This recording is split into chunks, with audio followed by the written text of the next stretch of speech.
It is helmet instant reaction time. We had our first fight of 49ers training camp out on the practice field today. A short one, Jauan Jennings versus Lenoir. Also, no Brock Purdy today. Missed practice due to personal reasons, so Mac Jones and Tanner Mordecai were the QBs. By the way, nothing to worry about on the Purdy front, but let's take a look at what happened in practice. Here is Jauan Jennings. Was before the very quick skirmish with Lenoir. Here are some sled drills. Take a look at Nick Bosa and Michael Williams. Michael gets to shadow Nick Bosa everywhere, and then he gets to compete with him on the get-off drill over at the sled. This is rookie running back Jauan Jennings. Devontae Freeman might be the comp. Jauan Jennings, you can see, he's built like a brick. Physical back, who also has better speed than some of his athletic metrics might suggest. They're the two QBs for today. Mac Jones and Tanner Mordecai, both of those guys threw an interception apiece. We can talk about those picks in a little bit. Some good stuff from both quarterbacks as well. In the back there with the white sleeves, you see Gus Bradley. It's a former head coach who is now the assistant head coach for the 49ers, working with Robert Saleh on that defense. Obligatory quick Christian McCaffrey look. Now we can go back to the sleds. 47 is Bryce Huff, one of the fastest get-offs in the NFL. There he is working twice on the sled drill next to a defensive tackle, C.J. West. Now you see Kalia Davis near us. This sled drill is just so fun to watch. Davis against Alfred Collins. Definitely different body types there. Alfred Collins, the very tall rookie defensive tackle. Kalia Davis looking to make a move this year. And finally, closest to you here is Sebastian Valdez, undrafted free agent defensive tackle out of Washington. So that was a look at 49ers practice today. Now here, we're gonna go through everything that happened. You know how these instant reactions work. I talked about the two picks that the quarterbacks threw today. Tanner Mordecai's was to Jalen Graham and probably would have been a pick six in a game. I know they kind of blow the play dead before defender can reach the end zone, but Mordecai's pick wasn't good. Up until then, Mordecai had been slinging the ball. A lot of good throws today, I thought, from Tanner, including one to Jordan Watkins on a deep out pattern. Late in practice, Watkins, the rookie receiver out of Ole Miss, but Jalen Graham, the linebacker, stepped in front of one of his passes. But Mac Jones filling in for Brock Purdy at that QB2 spot. Jones is the 2, Mordecai is the 3. Was victimized today as well. Jones was looking downfield, pocket was collapsing, and Jair Brown, 49ers safety, who had those 10 interceptions his final 2 years of college football at Penn State. So we know it's a guy with good instincts, had an interception in the Super Bowl for the 49ers. He was able to pick off Mac Jones today. But speaking of Mac, there was a play. I'm standing on the sideline at 49ers practice, and I'm like probably where I'm standing. I just happen to be for this play like 50 yards away. I'm far down the sideline. The team is lining up around midfield. I'm by the pylon. All of a sudden, I look up after the snap, and here's Mac Jones sprinting full speed toward me. He's probably 20 or 30 yards of the way there.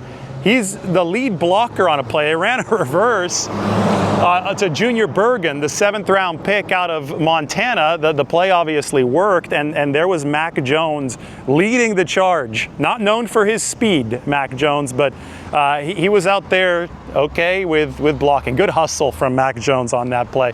I just thought that it was notable. It was a long day of practice today. I think the 49ers, they get the day off tomorrow. They're back on Sunday. Pads then come on Monday, but today was the longest practice so far of this training camp, and so we got a lot of variety. We got some running plays. We got what I just talked about, Mac Jones blocking out in front on the reverse 40 to 50 yards. We got some passing plays. You know who was good today, I thought, was Renardo Green. Some fans were worried about Renardo in OTAs because there was one clip that came out, and I think it was DeMarcus Robinson who happened to beat Renardo Green, and a perfect pass from either Mac or Brock Purdy. And people saw one clip on social media and start freaking out. Oh boy, Renardo Green, sophomore slump. Today he made a number of plays. 2 pass breakups against Jauan Jennings specifically for Renardo Green, including one on a deep out. I thought that maybe Mac Jones threw the ball a little bit too late, but Renardo Green was able to make the play. And then one, there was a bomb to Jauan Jennings, and this one was a little bit underthrown, and Renardo was able to make the play downfield. After his last breakup, though, though, Renardo Green did leave the practice field. Looked a little gimpy. I don't know if it was a hamstring. We'll see. Kyle Shanahan will next speak after the 49ers off day. So potentially bad news for Renardo Green on a day where he played some really, really good football. If you want to know a little bit more about the skirmish, I mean, I don't see these things as too big of a deal, but I know fans always want to hear about it. Jauan Jennings and Diomede Lenoir, I mean, these are, if you had to pick one guy from the offense and one guy from the defense, who'd be most likely probably to get into a little post-play shoving match, swinging match, whatever you want to call it, those probably would be the two guys because they're so damn competitive and they're so good at getting under the opposition's skin. So during the regular season, you see it happen a lot. Jauan Jennings is pissing off defenders. Diomede Lenoir is pissing off offensive players. Today, they pissed each other off, and it lasted at most 5 seconds. And you know, they both had helmets on. I always advise against taking a swing when a player has a helmet on because the only thing you're going to damage is your own hand. But I think that Diomede Lenoir got out of that okay. It wasn't anything all too intense. As camp goes on, we expect to see a couple of those. I once had a friend tell me, I've always been suspicious of a training camp without a fight. You know, Max Crosby, the other day, the great Raiders defensive end, says that he has a 100% fight rate in joint practices. Well, 49ers and Raiders, August 14th in Vegas, joint practice. Max Crosby actually said that in the context of talking about the joint practice with the 49ers. All right, Jauan Jennings, you know, I talk about him and Diomede Lenoir. I talk about the good plays by Renardo Green against Jauan Jennings. Jennings had a nice catch on a deep out early on from Mac Jones. I will say the offensive line really needs some pads, and they're going to come on once Monday comes. You have to get 4 non-padded practices in, but it's tough to block defensive linemen without pads. So we saw today multiple times the pocket collapses quicker than it would, and it's not the fault like, oh, this is a bad offensive line. It's just a situation where they don't have pads yet. It's tough to protect yourself against the bull rush. That's where we're at in training camp. Day off, one more day without pads, then they come on Monday, and then we could get some true O-line evaluation for the 49ers. I will mention, don't forget about Drake Nugent. That seems to be the forgotten man when we talk about 49ers O-line depth. He is at the second team center spot, or at least he was today, getting some opportunities.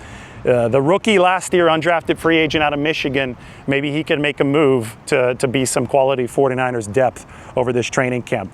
Also, another forgotten man, Darrell Luter Jr. He's going to have a shot this training camp to make a move at the cornerback position, and he made a nice pass breakup. There was a throw coming in from Tanner Mordecai to Jordan Watkins. It was a comeback, and Darrell Luter Jr.'s physical, well-timed pass breakup. He's a long cornerback. He's just somebody who, you know, 49ers fans know because there's been a special teams gaffe or two from him, including one in the Super Bowl. But he hasn't had a chance to truly compete at the cornerback position. That is changing this year because of so many new faces for the 49ers. He's got a real shot here, if not for a starting job, to be critical depth on that 53-man roster at the cornerback position. That's the third-year man, Darrell Luter Jr. At the very end of practice, the final play, Jacob Robinson, who's an undrafted free agent out of BYU, made a nice pass breakup against the same guy that I just talked about, Jordan Watkins. Watkins has been featured a lot, and usually there hadn't been a pass breakup against him. Today, he was on the wrong end of a couple PBUs. So the arrows have been up for Jordan Watkins throughout this entire offseason, start of camp. But today, a couple cornerbacks got the better of him. And that could be the QB's fault, too. The ball could be there a little bit late. I thought it might have been there a little bit late on the first pass breakup. That came from Darrell Luter Jr. Patrick Taylor Jr., 49ers running back, he had a drop coming out of the backfield. Not good. The reason I say not good is, well, because I remember the Miami game last year, and Taylor ran the wrong route out of the backfield, almost cost an interception. You have to be reliable and sure-handed out of the backfield. And, you know, the reason I say this is because I'm talking about the running back position right now. And how's that battle going to look? It's obviously CMC at number 1. He's looking great. Number 2 is Isaac Guerrero. I think he's looking really fast. They're happy with the way that he rehabbed following that week 18 injury. And then, you know, we've got these rookies. I talk about Jordan James. I talk about Corey Kiner, who put on a nice spin move today, the undrafted free agent. It's a lot like Jordan James out of Cincinnati. If Patrick Taylor is going to hold his position on this team and stay in the building, these young guys are showing some sure-handedness. They're showing that I think they belong on an NFL football field. We'll know more when the pads come on and the preseason games start. But I just remember Taylor struggling a bit in the pass game last year, and I saw the drop today, and that's something that will not help his cause. You know, speaking of the running back, Christian McCaffrey shot out of a cannon on a draw play today. It is just fun to watch how quickly Christian McCaffrey is moving. There was a stretch today of about like 6 plays where all the tight ends got in on the action. George Kittle had the biggest play, but the other guys, I didn't mention Jake Tonjes yesterday. I apologize for not mentioning Jake Tonjes, but he's out on the field. He got a catch today. Braden Willis got a catch today. Mason Pline got a catch for the 49ers today. All of the guys, you know, beyond Kittle and Luke Farrell got in on the party, and it just made Kittle really excited. He was like dancing a little bit, raising his hands every time. And Ross Dwelly was the one that Kittle got most excited about when he made a catch on an out pattern downfield. Equanimeous St. Brown, nice catch from Mac Jones today. I'm going through all the tight end excitement. Kyle Juszczyk was featured a lot out of the backfield. And then we had our kicking competition. So Thomas Morstead, who's the 49ers' new punter. This guy's, what, I think he's approaching 40 years old. I mean, he's been around the league for a long time. The guy hustles. As soon as they finish the team period and it's time for the field goal kicking competition, Morstead is the holder. He sprinted a good 60 yards across the field. The holder is sprinting 60 yards across the field to get into position, gets down on his knee, starts holding. Then, you know, that was the most exciting part of today's kicking competition because both Greg Joseph and Jake Moody missed. So they did the same thing as the other day, 25, 35, 45, 55 yards, about that long. It's hard to tell exactly where they are. 4 kicks, they alternate. Nick Bosa was talking about how exciting it was the other day. Both of them made from 25 and 35 yards. Then Joseph missed from 45 yards and also missed from 55 yards. Moody made from 45 yards, but missed from 55. So they both went 4 for 4 the other day. Today, Joseph 2 for 4, Moody 3 for 4. We have a long way to go in that battle, so just hold tight. We'll see what happens. I talked about the interceptions today. I also missed one pass breakup. Got to give Chase Lucas credit. Now, Chase, this is a guy that, number 26, a lot of fans might not be all too familiar with his game. He was on the 49ers practice squad last year. Big scout team guy for the 49ers. Played both sides. He's told me he's like the Travis Hunter of the 49ers because for the scout team, he was on defense and he played on offense. He had to do all kinds of different stuff for San Francisco. So he's a valuable guy on this team, and he had a nice pass breakup today against Equanimeous St. Brown. If he ever plays in a game, Chase Lucas, aside from special teams, would be probably a nickel back for the 49ers. Boy, busy day at practice. Brock Purdy should be back, I would think. It was nothing to worry about, we're told. Personal reason, missed practice today, but Purdy should be back for the 49ers soon. So you had a little bit of everything today, right? Report through all the players. You had some nice throws, you had some nice runs, had some nice defensive plays. Pads coming on soon. Big video dropping tomorrow morning. Be ready for it. So the 49ers might be off tomorrow, but this channel's not. The video is dropping tomorrow morning. Hit that notification bell so you know when stuff comes out. And oh yes, we had our first fight, 49ers training camp. It wasn't a big one though. It was Jennings, it was Lenoir. The competitive juices are flowing.